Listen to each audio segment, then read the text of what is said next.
ഹരി ഓം. ഖണ്ഡം 4 മാധുര്യഖണ്ഡം.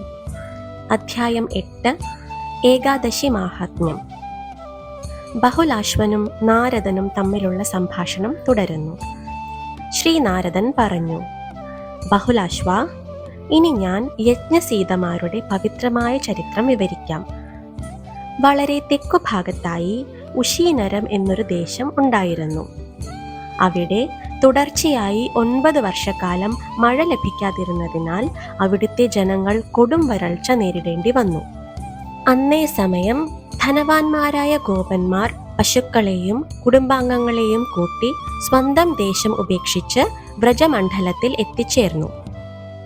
വൃന്ദാവനത്തിലെ കാളിന്തി തീരത്ത് നന്ദരാജന്റെ സഹായത്തോടെ അവർ സുഖമായി താമസിച്ചു വന്നു. ശ്രീരാമചന്ദ്രന്റെ അനുഗ്രഹത്താൽ അവരുടെ ഭവനങ്ങളിൽ യജ്ഞസീതമാർ ഗോപികമാരായി ജനിച്ചു.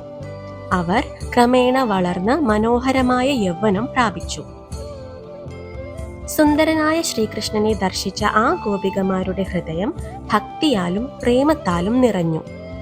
അവർ രാധാദേവിയെ സമീപിച്ച് വിനയപൂർവ്വം ഇപ്രകാരം ചോദിച്ചു: അല്ലയോ വൃഷഭാനുവിന്റെ പുത്രിയായ രാധയെ, ശ്രീകൃഷ്ണ ഭഗവാന്റെ കൃപ ലഭിക്കുന്നതിനായി അനുഷ്ഠിക്കേണ്ട പവിത്രമായ ഒരു വ്രതം ഞങ്ങൾക്ക് ഉപദേശിച്ചു തരേണമേ. അപ്പോൾ രാധാദേവി ഭക്തിപൂർവം ഏകാദശി വ്രതം അനുഷ്ഠിക്കുവാൻ അവരോട് ഉപദേശിച്ചു. ഒരു വർഷത്തിൽ വരുന്ന എല്ലാ ഏകാദശികളുടെ പേരും ഓരോ മാസത്തിലും ആ വ്രതം എങ്ങനെ ആചരിക്കണമെന്നും രാധാദേവി അവർക്ക് പറഞ്ഞുകൊടുത്തു. ഒരു വർഷത്തിൽ 24 ഏകാദശികൾ ഉണ്ടെന്നും ചില വർഷങ്ങളിൽ മലമാസം വരുന്നതിനാൽ അവ 26 മാറാറുണ്ടെന്നും രാധാദേവി വിശദീകരിച്ചു. അവയുടെ നാമങ്ങൾ ഇപ്രകാരമാണ്: ഉൽപ്പത്തി, മോക്ഷ, സഫല, പുത്രത, ഷട്ടില, ജയ, വിജയ, വിമല, പാപമോചിനി, കാമദ, വരൂധിനി, മോഹിനി, അപര, നിർജ്ജല, യോഗിനി, ദേവശയനി, കാമിക, പവിത്ര, അജ, പത്മ, ഇന്ദിര, പാപാങ്കുശ, രമ, പ്രബോധിനി.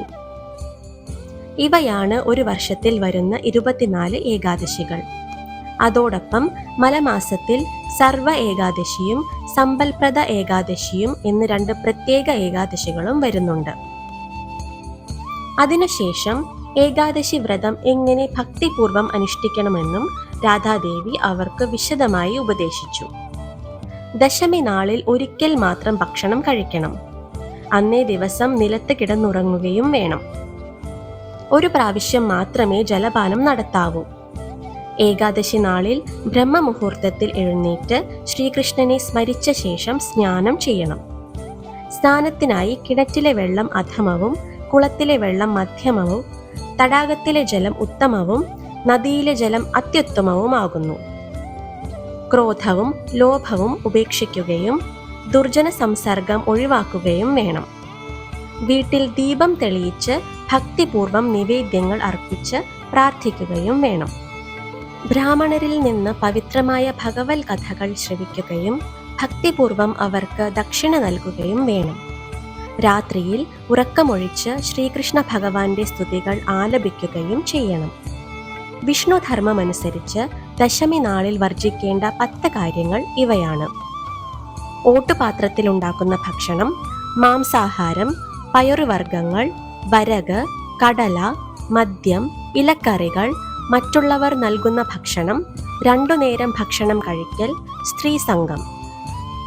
ഇവയെല്ലാം ദശമി നാളിൽ വിട്ടൊഴിഞ്ഞ് മനസ്സും ശരീരവും വ്രതത്തിനായി ശുദ്ധമാക്കണം.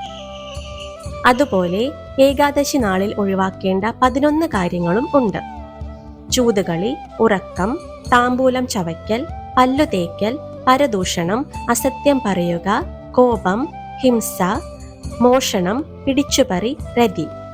ഇവയെല്ലാം ഉപേക്ഷിച്ച് ഭക്തൻ ഏകാദശി നാൾ ശ്രീകൃഷ്ണ സ്മരണയിലും നാമസങ്കീർത്തനത്തിലും കഴിയണം.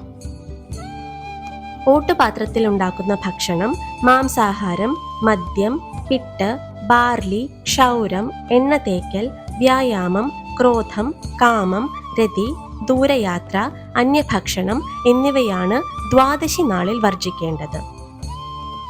ഇതിനുശേഷം ഗോപികമാരുടെ ചോദ്യങ്ങൾക്ക് മറുപടിയായി ഏകാദശി വ്രതം അനുഷ്ഠിക്കേണ്ട സമയവും അതിന്റെ പവിത്രമായ മാഹാത്മ്യവും രാധാദേവി പറഞ്ഞുകൊടുത്തു. 55 നാഴികയിൽ കൂടുതൽ ദശമി നിലനിൽക്കുന്ന ദിവസം ഏകാദശി വ്രതം അനുഷ്ഠിക്കരുത്. അതിനു പകരം ദ്വാദശി നാളിലാണ് വ്രതം അനുഷ്ഠിക്കേണ്ടത്. ഏകാദശി 2 ദിവസങ്ങളിലായി വ്യാപിച്ചു നിൽക്കുകയാണെങ്കിൽ രണ്ടാമത്തെ ദിവസമാണ് വ്രതം അനുഷ്ഠിക്കേണ്ടത്. ഒരു ഏകാദശി വ്രതം അനുഷ്ഠിക്കുന്നതിലൂടെ 88,000 ബ്രാഹ്മണർക്ക് ഭക്ഷണം നൽകിയതിന്റെ ഫലം ലഭിക്കുന്നു. സംസാരമാകുന്ന മഹാസമുദ്രത്തിൽ നിന്ന് കരകയറുവാനും അനേകം ദാനധർമ്മങ്ങൾ ചെയ്തതിന്റെ മഹത്തായ ഫലം പ്രാപിക്കുവാനും ഒരു ഏകാദശി വ്രതം കൊണ്ടു തന്നെ സാധ്യമാകുന്നു. ആരാണോ രാത്രിയിൽ ഉറക്കമൊഴിച്ച് ഏകാദശി വ്രതം അനുഷ്ഠിക്കുകയും തുളസിയില കൊണ്ട് ഭഗവാൻ ഹരിയെ ഭക്തിപൂർവം പൂജിക്കുകയും ചെയ്യുന്നത്, അവരെ പാപങ്ങൾ സ്പർശിക്കുകയില്ല. ശുക്ലപക്ഷത്തിലെ ഏകാദശിക്കും കൃഷ്ണപക്ഷത്തിലെ ഏകാദശിക്കും ഒരേ ഫലമാണ് ലഭിക്കുന്നത്. ഏകാദശി ദിനത്തിൽ നടത്തുന്ന ദാനധർമ്മങ്ങൾ അക്ഷയഫലം നൽകുന്നു.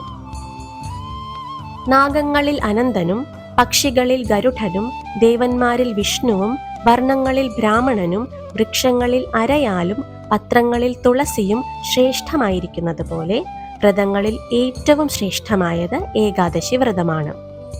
അതിനാൽ രാധാദേവി ഗോപികമാരോട് ഏകാദശി വ്രതം ഭക്തിപൂർവം അനുഷ്ഠിക്കുവാൻ ഉപദേശിച്ചു. ഇവിടെ 4ാം ഖണ്ഡത്തിലെ 8ാം അധ്യായം സമാപിക്കുന്നു. ഹരി ഓം.